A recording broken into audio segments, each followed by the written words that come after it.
It's an incredible feeling. You've made the decision that there's something that's a worthy goal that you're going to go out in hot pursuit of because it seriously energizes you.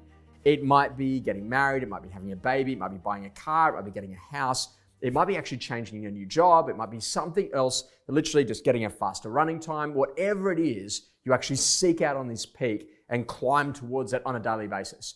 You have this huge amount of energy, you're massively enthused by it, you read up on it, you watch videos about it, you literally just keep on climbing to actually get to the top of that peak.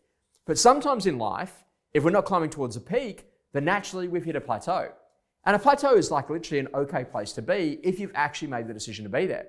If you're all of a sudden saying, you know what, it's been a really full-on period, I'm just going to take a week or two out just to maybe rest, to maybe get some perspective on what I want next, and that's actually okay, and then I'm going to set out on that next peak again. But where the great challenge in life is that when you've actually hit a plateau and you don't know how to get off it. You're actually stuck on the plateau and you don't know what to do next. And the most important conversation for any great real estate agent is that there's a lot of people that have literally gone through a peak over the course of a residential boom. They're now all of a sudden in a position that they've hit a declining market and all of a sudden they've hit a plateau inside of their career. So literally, how do you get out of the plateau? Well, you've got to make some decisions. Is it about a change in average sale price, a change in volume, or a change maybe in your average fee? Are you going to be able to open up in new markets? Are you going to add a new team member? Are you just going to get someone inside of your existing team to start prospecting and listing in addition to you so that then you can actually go to crank volume? What's really important here is to go back to the moments in your life where you've actually had a high level of motivation. And one of the simple things I do with agents is I simply get them to draw a little T-chart, and on one side I write down what motivates, and on the other side I write down what matters.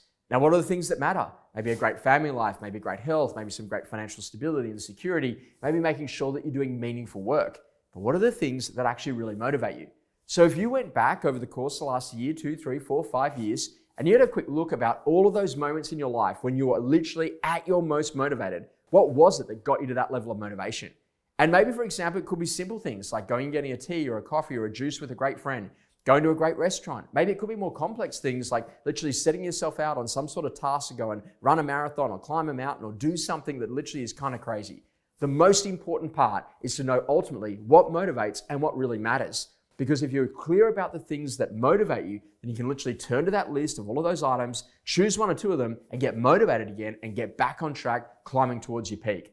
The moment that you've arrived is the perfect time to start out again. And now more than ever before, we need to get back to that permission to dream about the things that you really want, to get back out there, to get ambitious, to get driven about the things that are the most important to you for improving the quality of your life.